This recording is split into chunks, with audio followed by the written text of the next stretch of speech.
Alana here with 630. Today I'm going to talk about what to do if you get in a bike accident.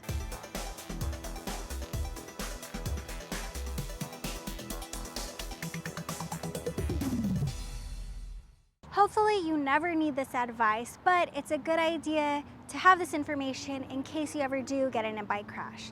For this video, I'm going to talk about what to do if you get in a bike crash, meaning you fall. So not necessarily going over what to do if you're hit by a car or collide with another person, but we will work on a video covering that in the future.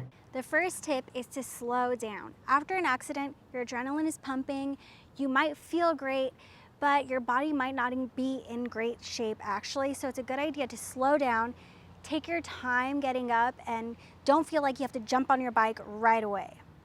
Number two is to check your body. So you want to check your whole body, make sure that you can feel all of your limbs, make sure that you don't see too much blood, you don't see any exposed bones, nothing is bending in a way that it shouldn't. And if all of that is okay, you feel okay to stand up and move, then get up and move to a place where you're outside of the way, off the road, off the path, but keep moving still to a minimal level.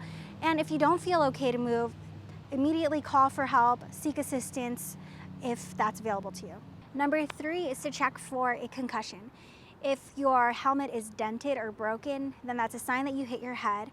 If you're feeling disoriented or dizzy and confused, then those are also signs of concussion. So in that case, you will not want to get back on your bike. Call for help, have someone take you to urgent care or the ER to have that treated, but don't get back on your bike. If you haven't experienced any major injuries, you're pretty sure that you didn't hit your head and are not suffering a concussion, you're able to stand up, you're able to bear weight and walk for a bit, then next we'll want to move on to checking out your bike. When it comes to checking out your bike after an accident, the first thing you'll want to do is check out your wheels. So you want to make sure that you don't have any broken spokes sticking out. You want to check that your wheel is aligned and true, not warped or bent. You want to make sure that your tire hasn't been punctured and that it's still holding air. And you want to make sure that your brakes are still attached and working properly. So giving them a quick squeeze to make sure that they work. Once you've checked your wheels, you can move on to the other components of your bike. Next, you'll want to check your brake levers. So in an accident, things can get bumped and moved. It's possible that your brake lever could end up not in the position that you're typically used to, so you want to make sure that it is where you would normally have them, easily accessible, before you start riding.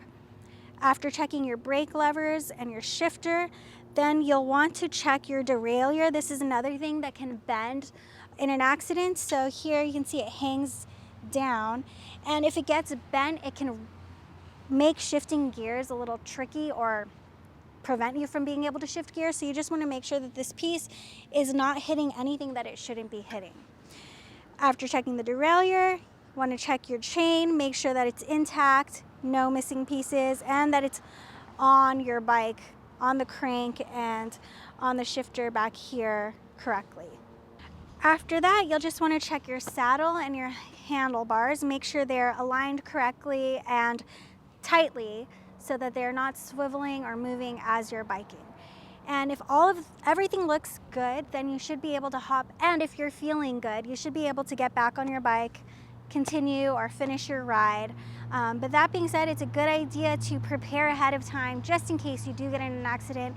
It's a good idea to bring along on every ride a multi-tool, an extra chain link, an extra tube or even two tubes, and a first aid kit, Band-Aids, maybe an ace bandage wrap, anything that you might need or might come in handy if you do get any scrapes or bruises. So those are our tips on what to do if you get in a bike accident. Hopefully it doesn't happen to you, but if it does, hopefully you have the tools to deal with it correctly and quickly, and you can get back on your bike as soon as possible. Thank you so much for watching. If you have any suggestions for future videos, let us know in the comments below.